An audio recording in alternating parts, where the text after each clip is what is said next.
Woo! Hey, how you guys doing? You want more? All right. Then shut up!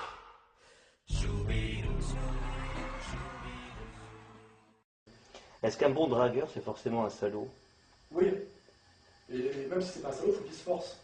Parce que chaque fois qu'on baisse la garde et qu'on ouvre l'armure, c'est une carte d'efficacité. Oui. Et ça aussi, c'est terrible. C'est qu'est-ce que c'est qu'un dragueur? Au départ, c'est un type sensible qui a besoin des femmes, donc il s'y intéresse beaucoup. Il croit que les femmes sont comme sa mère, en gros, ou que les femmes sont comme on le dit dans les livres, c'est-à-dire elles aiment les garçons sensibles, un peu poètes, toujours les arnaques, genre la taille du sexe n'a pas d'importance, ce qu'il faut c'est que le mec soit gentil, etc. Et il découvre sur le terrain que c'est tout le contraire. Hein, que c'est toujours la prime au mec brutal, mal élevé, menteur, etc., que les femmes adorent se faire manipuler, etc. C'est la démonstration du livre. Hein. Voilà. Et là, c'est terrible parce que c'est d'une violence inouïe. Et en général, on est initié par hasard, par erreur. C'est-à-dire qu'un jour, on en a marre, on se comporte mal avec une fille parce qu'on s'est pris 3 râteaux avec 3 autres. Et à la 4e, on est plein de haine, on s'énerve et on a d'un seul coup que ça marche. Et on se dit, c'est un hasard. C'est un hasard, et quel hasard immoral.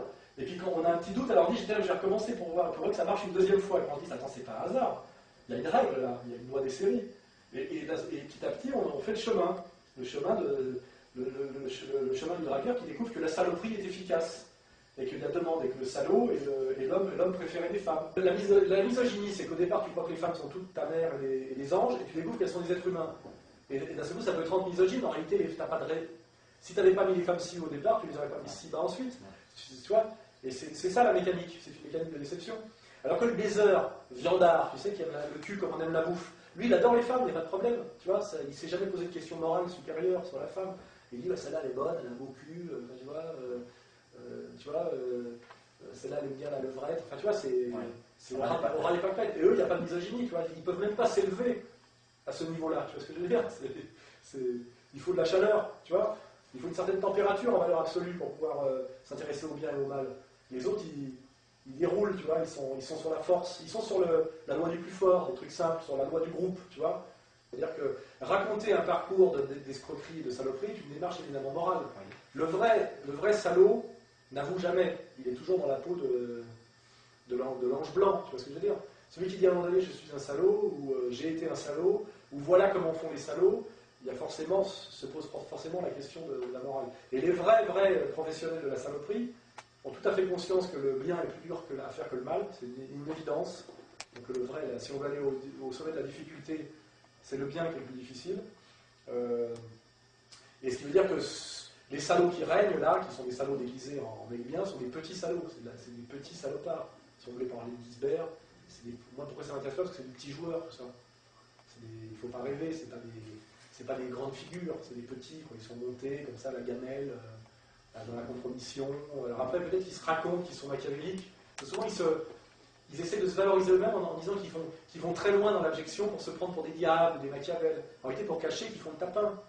À un moment donné, quand j'étais macho de service et que je n'avais pas passé certaines lignes, tu vois, on m'a fait, toutes les chaînes de télé m'ont fait des propositions. J'ai eu des rendez-vous, on m'a dit, vous êtes un macho, on a besoin d'un macho intelligent comme vous. On voit très bien que Zemmour aujourd'hui qui m'a piqué entièrement mon bouquin avec le premier sexe, qui l'a fait sciemment ou pas, j'en sais rien, enfin il l'avait moins connu parce qu'il m'a envoyé dédicacé, il m'a invité à bouffer. Et bien lui a pris ma place. Parce que lui, on sait que bon, les journalistes au Figaro, il n'ira pas trop loin. Mais on avait besoin de ce personnage du méchant, là, du macho de service, du salaud, du type qui revalorise le phallus, la domination masculine. Et moi, cette place, on me l'a proposé longtemps. C'est très gênant, moi je connais ce sentiment d'être d'un seul coup apprécié par les gens que tu as toujours détestés, tu vois, par la bourgeoisie, tu vois ce que je veux dire, qui d'un seul coup te trouve très brillant, très intelligent. Moi j'ai vécu ça, tu vois. Il t'arrive dans les dîners en disant c'est un garçon très brillant, il y a de l'ambiance. J'ai dit attends, j'ai fait tout ça pour devenir animateur de dîner bourgeois. Donc t'en remets une couche derrière, tu vois. Tu sais, tu t'arranges. Finalement, c'est un cercle vicieux parce que plus tu vas devenir salaud, enfin plus tu es salaud, et plus tu es aimé, quelque part. Bah, j'ai mes femmes, mais je suis élitiste. En fait, le vrai salaud est élitiste. Je veux avoir une clientèle d'élite, tu vois. Tu vois, c'est comme si tu es un tailleur, tu as quelques clients, tu fais des beaux vêtements, c'est cher, très peu de gens comprennent, c'est un truc d'esthète. Forcément, tu vois. J'ai jamais cherché la célébrité de masse, tu vois ce que je veux dire. J'ai l'exemple de ma sœur, tu sais.